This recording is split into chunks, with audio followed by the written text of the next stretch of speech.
to our second annual Mega Wellness Summit, where we are transforming lives one aha moment at a time.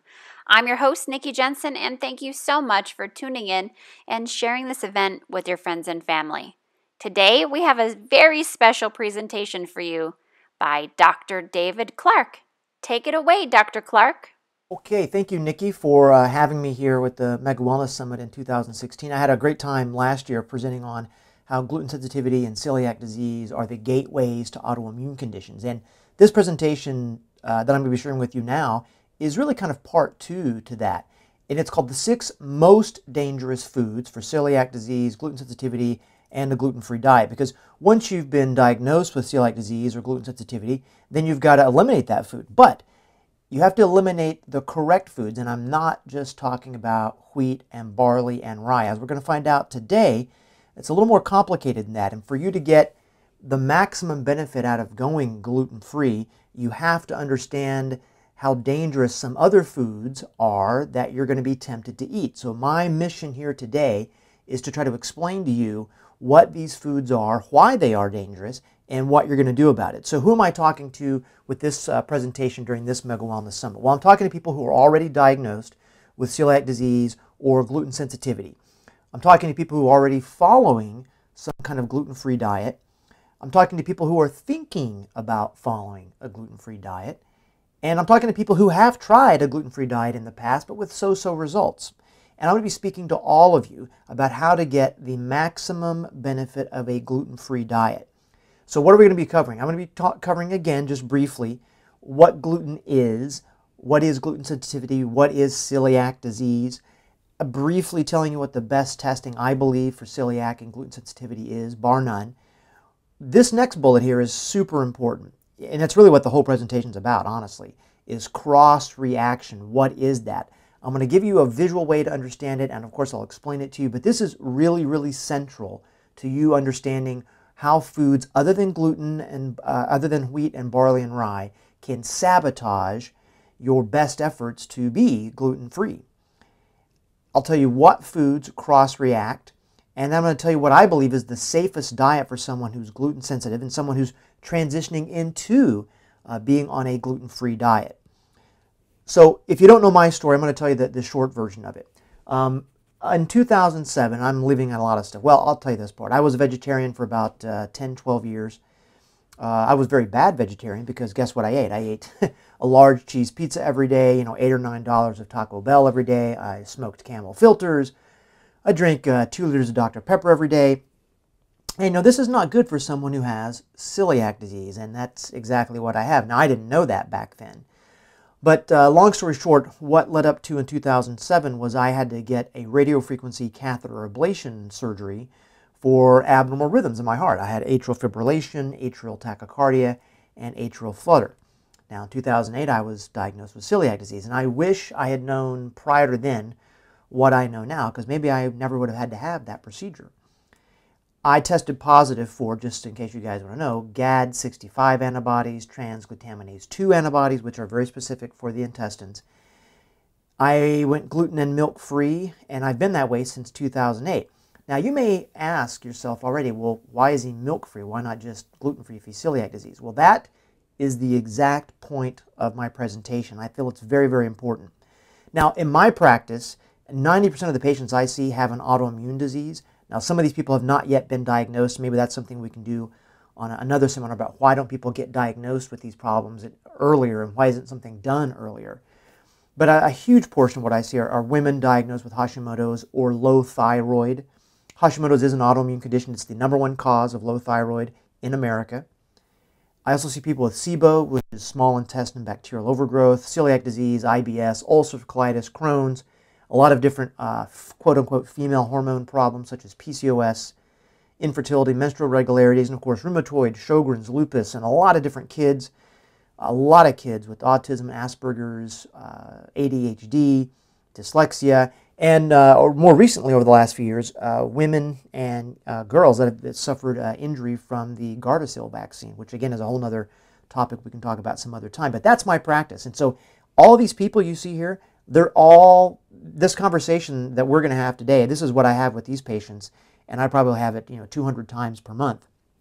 So this is extremely important information for someone who's already diagnosed with an autoimmune condition or who doesn't want to get diagnosed with an autoimmune condition. So let's make sure that we're all on the same page here, okay? Here's the first piece of critical knowledge you have to understand and keep with you and never forget. Celiac disease is one kind of gluten sensitivity, but it is not the only kind. I've seen this so many times. A well-meaning doctor will test a patient for celiac disease, and when that test comes back negative, he proclaims or she proclaims to the patient, you don't have celiac disease, you can eat gluten. Now that is wrong. That is terribly, terribly wrong, and here's why. I think about it like this. A poodle is a kind of dog. But not all dogs are poodles. Now let that sink in for a second.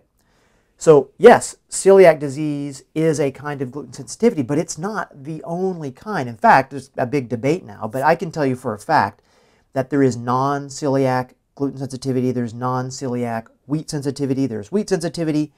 You know, there's a lot of different names that you can call it. Celiac disease specifically is an autoimmune condition in which your immune system attacks your small intestine. That's the definition of autoimmune.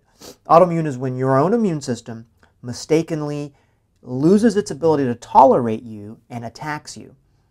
Now here's the problem though. Once you have one autoimmune condition, odds are very high you'll develop another one unless you do the right things. And at the end of the presentation here, I'll hit a few of those. Gastrointestinal symptoms. Here's another piece of critical knowledge. Gastrointestinal symptoms are the least common sign of celiac and gluten sensitivity. Now, I know for most people this completely blows them away. They think to themselves, how could this be? Because we're talking about something that's a GI condition. Well, really we're not. Research has shown really time and time again that gastrointestinal symptoms are not the most common presentations of celiac and true gluten sensitivity. It's just, I know it seems intuitive that it would be otherwise, but it's just not.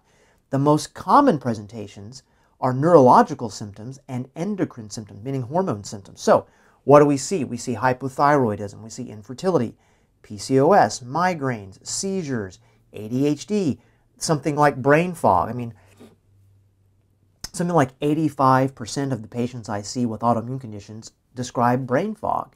And there's neuropathy. That's another common presentation.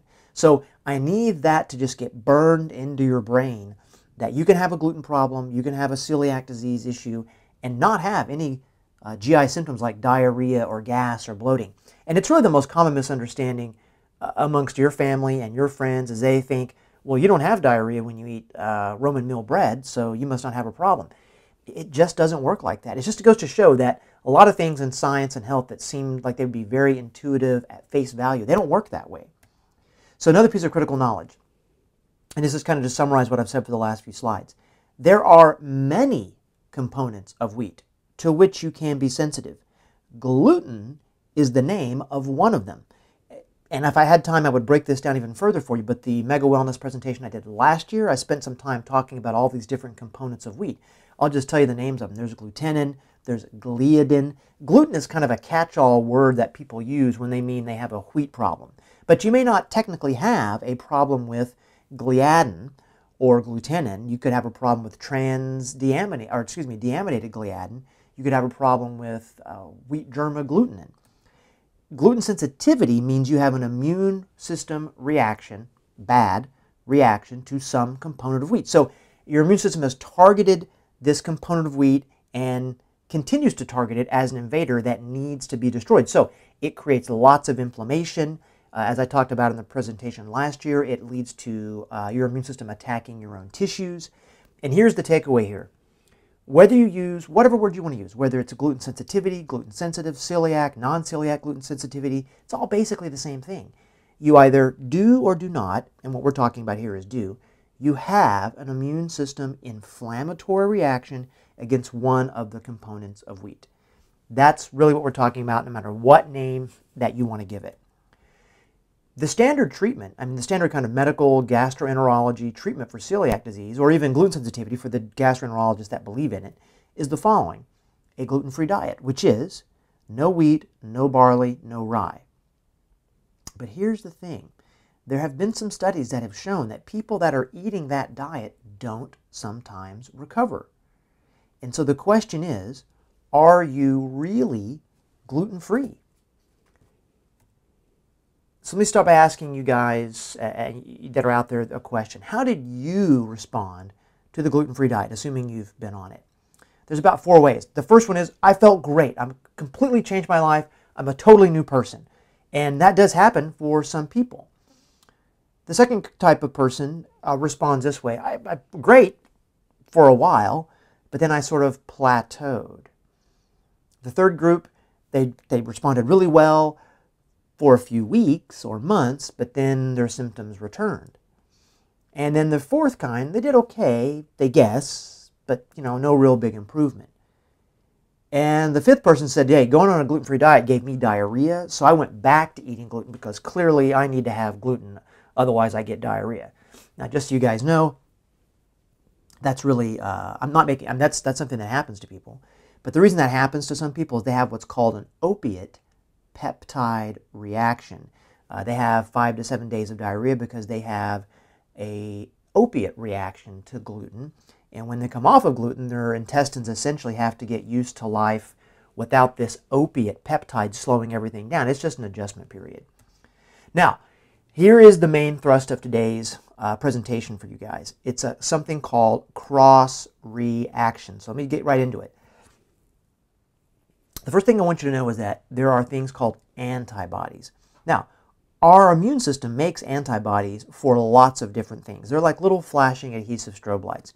Your immune system can make an antibody to a food, it can make an antibody to a tissue, and it's really designed to stick specifically onto something.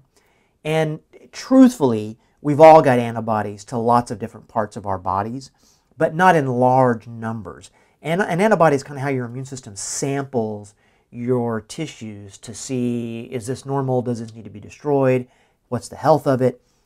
The immune system makes specific kinds of antibodies to stick onto specific things, and when it reaches a certain threshold, your immune system is going to target that thing and going to try to kill it. Antibodies help the immune system soldiers locate and destroy whatever it thinks the invader is, whatever the antibody is sticking to. Now, here's what cross-reaction means. Cross-reaction occurs when these antibodies for one thing, and we'll call it A, attach to another thing, B, even though B is not really A. So let me just show you visually what I mean by that. So here's what happened. Here's an antibody for A. You can kind of see the shape of it, right? We've got 3 prongs, and so it's going to attach to usually a protein or what we call a peptide or an antigen. It's going to attach to something that kind of fits that shape, and here it is. It's for thing A. Okay, we're just talking about in general here. This is an example. So thing A has got 3 little prongs that fit into the shape of the antibody. So the immune system made this antibody to stick onto this thing A, and here is the antibody sticking to it. So now the immune system, T cells and B cells and other components, can find their way to this antibody and try to take out this thing A because it doesn't want it to be around anymore. Now look here. Here's antibody. Here's the same antibody, right? The antibody for thing A. But check this out. Here is substance B, which only has 2 of the prongs, but can still fit into the antibody. I hope you see what I'm saying. It's not thing A, but it's close enough to thing A that the antibody for this guy attached to this guy. So to your immune system, these are very, very similar, and you can have the exact same immune system reactions from eating B as eating A. That is cross-reaction. Now, here's specifically what we're talking about when it comes to gluten. So gluten, or gliadin, or whatever antibodies we want to be talking about, we can talk about gluten antibodies in general, we use that catch-all term. Those antibodies that your immune system makes when you are gluten sensitive or have celiac disease, they can cross-react with foods that aren't gluten. So now, here's this green thing, which is an antibody, and this is a gluten antibody. This is made to stick on gluten. But look, here's a food that's not gluten that looks close enough to gluten that it sticks. And so again, you can have the same kind of reaction to gluten as you would with, you have the same kind of reaction by eating this food as you would with eating gluten. And that is what makes foods dangerous. Now, there are 6 foods, and I'm going to go over them right now, that are the most cross-reactive, and they are the most dangerous foods for celiac disease, gluten sensitivity, and a gluten-free diet. So let's jump right into them. You guys ready? All right, here we go. Last thing I'll say, a little review. Gluten antibodies are like little flashing strobe lights. They're designed to attach to gluten, but in cross-reaction, they can attach on foods that aren't gluten, but they're close enough so that the gluten antibodies can recognize the other food as gluten. I mean, it's a mistake, but that's what they recognize it as, and the immune system tries to kill it. So to the immune system, you're really not eating gluten-free. Let's jump into the list. Well, I guess I won't, Joe. I'll give you this paper real quick. Now, with a lot of this information, we thought this was happening, but a great paper came out in 2013 by Dr. Aristo Vojdani called Cross-Reaction Between Gliadin and Different Food and Tissue Antigens. Now, here's the nuts and bolts of it. A subgroup of celiac disease patients continues to experience symptoms even on a gluten-free diet.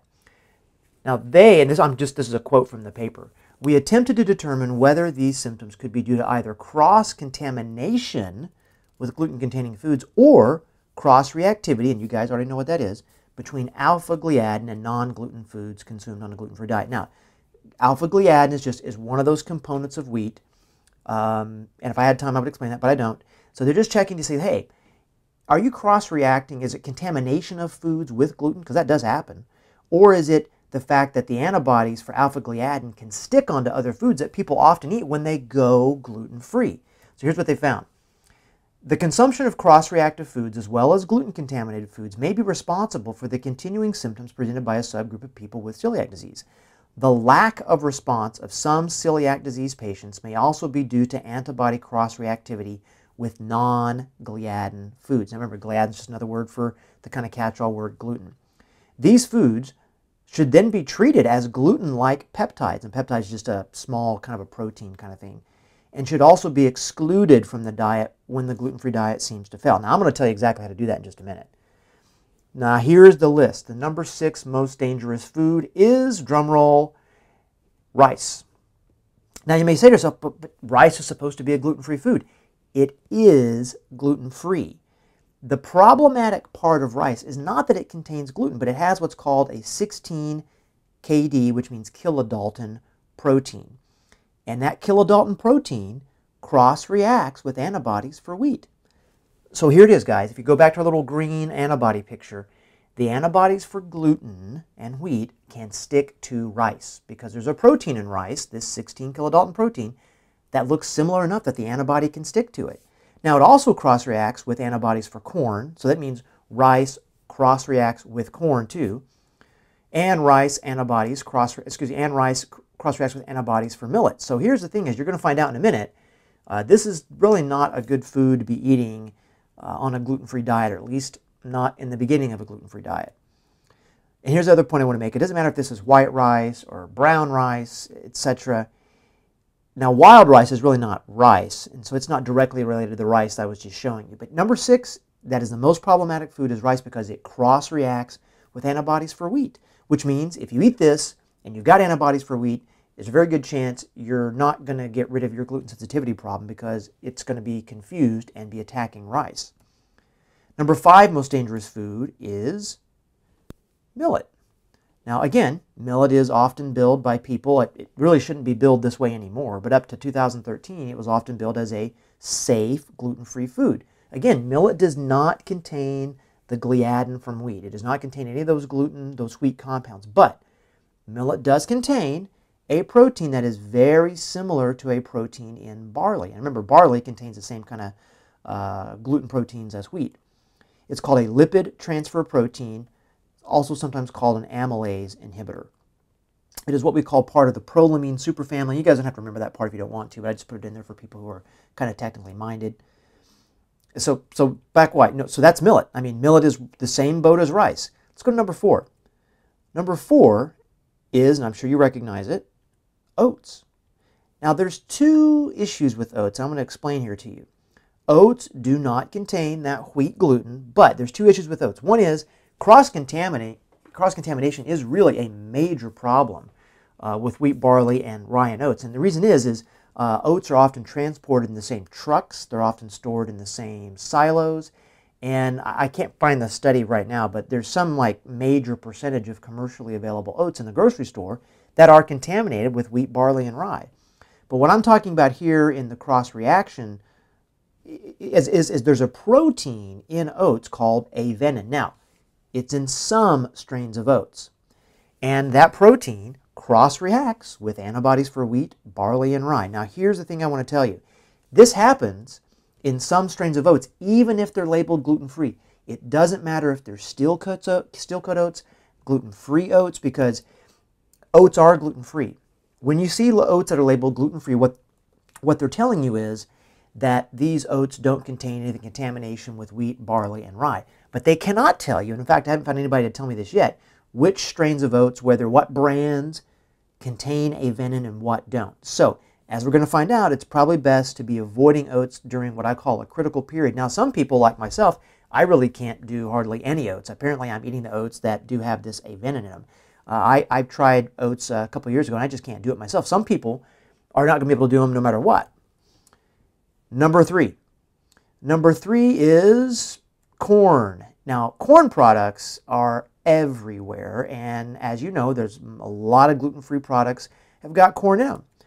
And again, corn does not contain that wheat gluten, but corn does contain a problematic bit that, again, contains a lipid transfer protein that's part of the prolamine superfamily, and it cross-reacts not only with wheat antibodies, but also many different seeds, nuts, fruits, and vegetables. So corn becomes quite the problematic food when we're transitioning someone into a gluten-free diet, because if that person has a sensitivity to, for example, almonds or carrots or celery, and they eat corn, then they might prolong this inflammatory reaction because they're making antibodies that stick not only to these foods that they're avoiding, but they stick to corn.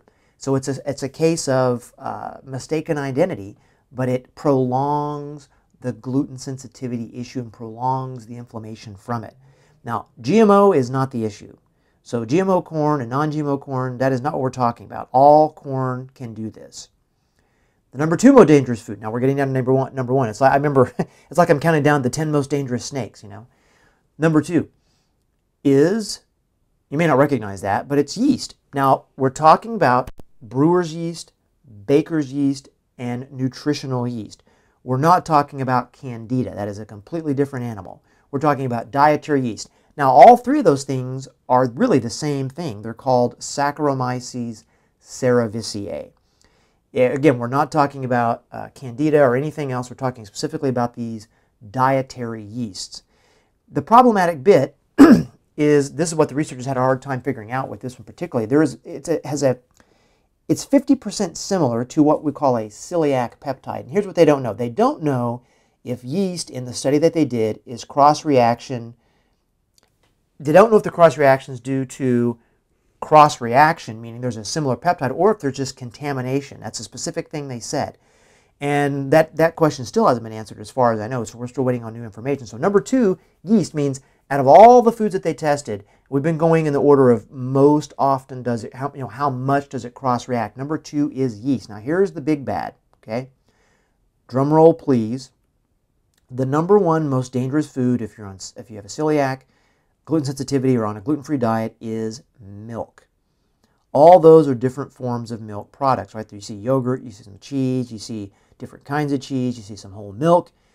The problematic bits in milk are what we call alpha-casein, beta-casein, which are proteins, casomorphine, which is an opiate peptide, which I mentioned a few minutes ago when we were talking about people that get diarrhea sometimes when they get off gluten. There's also something called milk butyrophyllin. Whey is also the problem, so just listen to me. All things made from milk are going to be a problem because this is what we're talking about. They cross-react. They are the most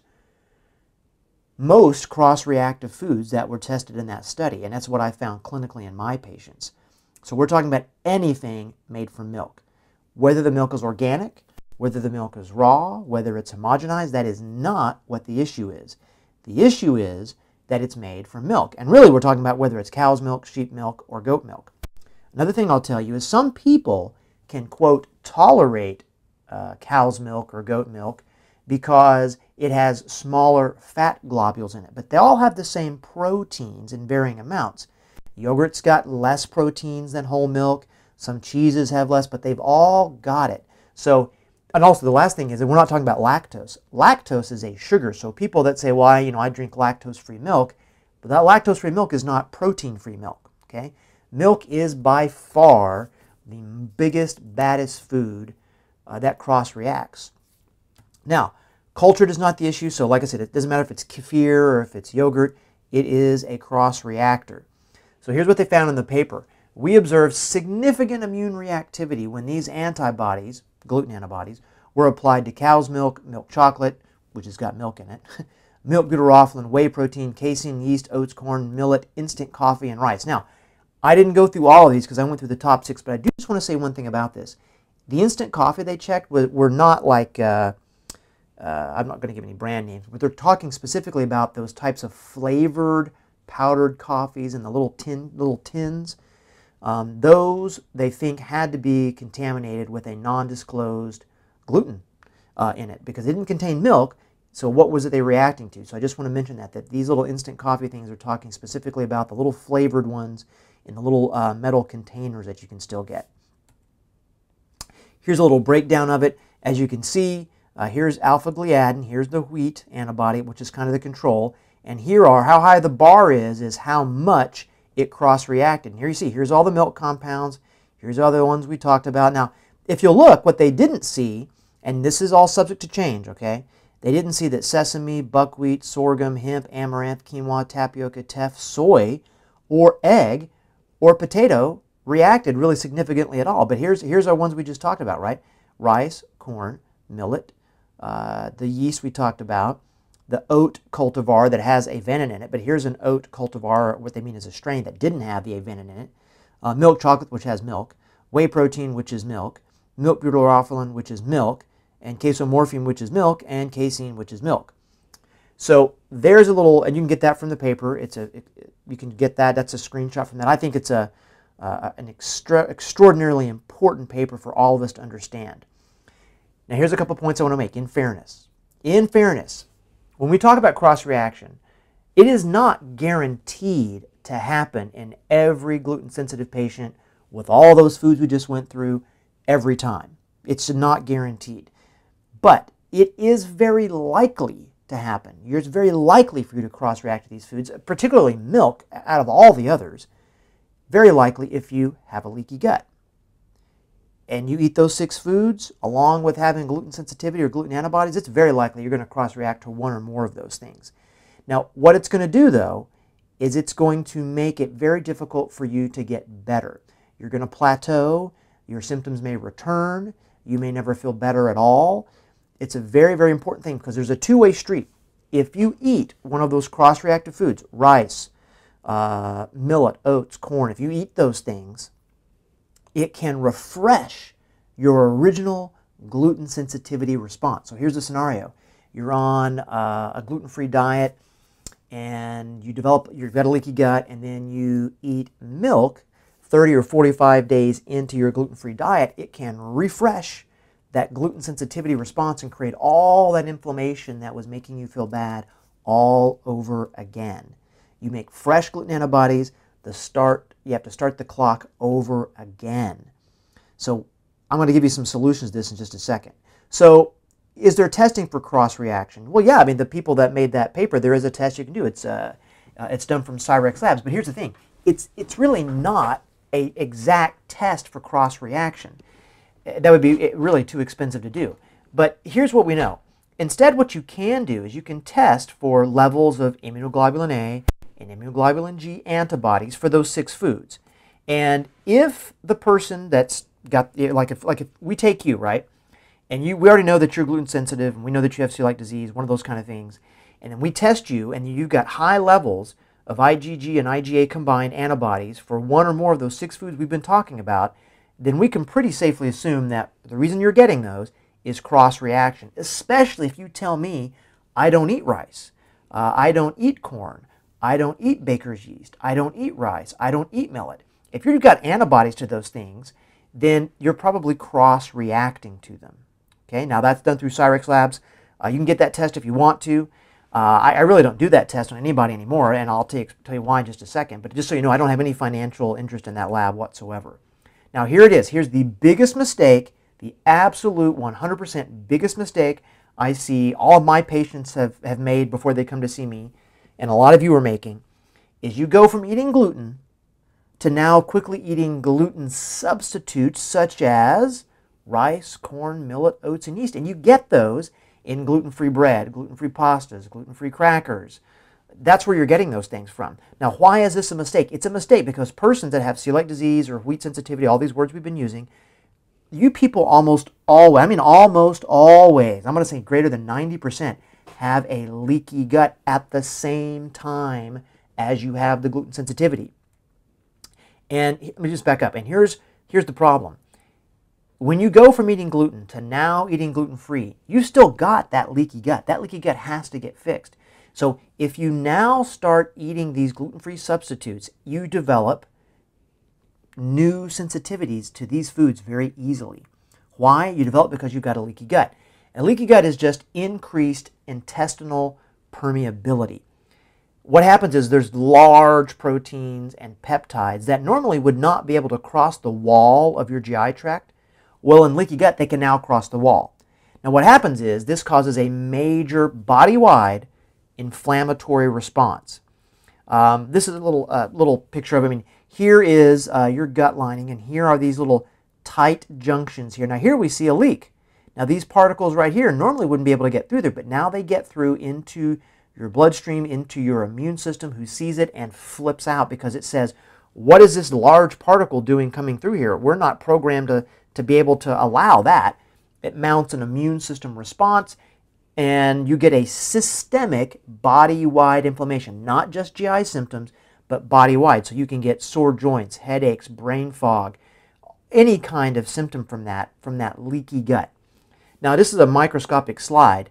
This right here, this is a broken gut barrier. These guys right here, what we call villi. This is where you do all the absorption of nutrients and things. And a leaky gut, there's just like, I mean, it looks like a tornado went through there, or like a dam broke, a levee broke for a dam. That is a breach of the gut. And if you've got that, and you probably do have it, if you've got gluten sensitivity or an autoimmune disease or even celiac disease, if you've got this and you start eating oats and rice and yeast and corn, you're going to develop, almost assuredly, you're going to develop cross reaction. Now, what do you do about this? I've kind of given the, all these different things. We've talked about what gluten sensitivity is. We've talked about what cross reaction is, what the 6 foods that cross react the most, are the most dangerous for you. So what do you do about this? So here's the thing. If you already know that you have celiac disease or gluten sensitivity or whatever you want to call it, then stop eating gluten, all sources, which I know seems self-evident. Stop eating milk products because they are the most cross-reactive. And really, you ought to stop eating all of those cross-reactive foods. Now, that is something you can do yourself. And I really think you probably ought to try to not do it yourself. You really ought to find someone who's trained in this material who can help you through it. But really, another thing you can do, and I don't have time to go through all of this, but this is something I want to give you that I think you can find useful. Here's a transition to a true gluten-free diet. Now, true means you're not eating any gluten sources and you're not eating cross-reactors. So here's something you could do. You would do 30 to 45 days of the following. No milk products at all. No grains or grasses of any kind at all. None. Not even the gluten-free ones. No nuts, no seeds, no beans, no eggs, no nightshades, and no high-sugar fruits. Why? In a nutshell, nuts and seeds and beans and eggs have high amounts of lectins, which like to perpetuate a leaky gut. Nightshades have some alkaloid compounds in them that can be inflammatory for people. And high-sugar fruits because they will destabilize your blood sugar, which is inflammatory. Again, I'm giving you the cliff notes of something that I do with essentially all of my patients. So I would say, a 30 to 45 days of that kind of a diet. Then you reintroduce one thing from this, you introduce one thing from that list here, one thing at a time, every 3 days, and you see how you do. Now look, if you have a reaction to one of those things so if you eliminate all that stuff for 30 to 45 days, and you reintroduce, let's say, almonds for 3 days, and you introduce almonds and you get headachy and crampy and you don't feel good, well, you have a sensitivity to that thing, and you need to avoid it for 4 months entirely. Now, you don't reintroduce grains at this point. It is not a good idea. You want to be off grains for probably 4 to 5 to even longer, as long as you can do it, especially off of those cross-reactive grains. Why? Because it's a two-way street. You can refresh your gluten sensitivity response. So if you have a reaction to one of those foods, you got to avoid it for 4 months entirely before you try it again. If you have a reaction to only 1 out of 10 foods, that's really not that big a deal. That if you did 10 foods over 30 days, that's not that big a deal. If you react to like 5 or 6 foods, let me tell you something. You have a significant leaky gut, and you got to get that fixed. And you're going to have to find someone that knows how to get that fixed. So you must work with a doctor who understands that the correct diet is critical. You're never going to feel better and achieve really high levels of health if you don't have the correct diet. But the correct diet is not enough. Now, what do I mean by not enough? Well, here's a small little, I'm not even going to go through this. I'm just going to show you, these are some of the things that are in play with someone who's got celiac disease, a gluten sensitivity of some time. We've got Th1 and Th2 immune systems components. We've got T cells and B cells and these antibodies I've talked to you guys about, cytokines, helper cells. It's a pretty complex process. So we know that that's involved. Then we've got this thing that's involved. So the doctor you're working with, who I hope you find someone to guide you through this process, has got to understand what we call this NF-kappa B, glutathione recycling system, your barrier system, nitric oxide synthase. Those are all technical terms, but that's what someone's got to understand. So your doctor that you're working with has, first of all, has to know what cross-reactive foods are and what foods are not cross-reactive. Has to understand what NF-kappa B is, what nitric oxide isomers are, understand cytokine polarity, which is talking about the Th1, Th2, Th17 kind of issues. Understand glutathione recycling fitness, a leaky gut, and like the 50 different things that can cause leaky gut. Understand infections, loss of chemical tolerance, mycotoxins, as well as SNPs, which are single nucleotide polymorphisms. Now, the reason your doctor doesn't understand all that is because diet is not enough in most cases. Now, the correct diet is critical, right? You're never going to get better without it. But if you have all this other stuff going on you see here on this slide, you're going to plateau. So here is your next step, okay? Your next step is you want to work with the right doctor who understands all these issues that we've been talking about for the last little while here. You want to get the right testing if you need the testing. If you don't know if you have a celiac disease, if you don't know if you have a gluten sensitivity problem, you can get tested for it. And the absolute best test is done by Cyrex Labs. Again, it's cyrexlabs.com, cyrexlabs.com. They have what's called an Array 3, which is the most comprehensive test that you can get for a wheat problem. It's not a celiac test, okay, because we talked about that. Celiac disease is not what we're looking for. We're looking for if you have a problem with something in wheat. It's a great test. Again, I don't have any financial interest in that, but you can certainly get that test done. Do you need to see if you are cross-reacting to these foods? Well, again, you could do that, but I will tell you, if you work with the right doctor, they're just going to help take you off of those foods and guide you through all those other factors we talked about, and you probably don't even need to spend the money on getting that testing done. So you got to get the right testing if you want to get it done, and you do have to get the right treatment. The right treatment is all that big list of stuff that we just talked about right here. You've got to work with someone who understands what that is. Now, that is the end of what I had prepared for this. Here's the nuts and bolts of it, okay? If you've got a gluten sensitivity problem, you're going to have to be considerate of avoiding millet, rice, oat, corn, brewer's yeast, and milk. Here's a couple of the ways that you can contact me if you ever need to. I really enjoy doing this Mega Wellness Summit because it allows me to reach a lot of people at one time and be able to cover what I think are some critical information. You know, last year we talked about how gluten sensitivity and celiac disease are gateways to autoimmune conditions, and this, what we just talked about today, was really part 2, which is once you know you've got that problem, that gluten sensitivity or celiac disease, what kind of a diet should you be doing and what do you got to watch out for? And the trick is, guys, remember, it's all about cross-reaction and having a leaky gut. If you're eating foods that are cross-reactive and you got a leaky gut, there's a real good chance that you're really not following a true gluten-free diet.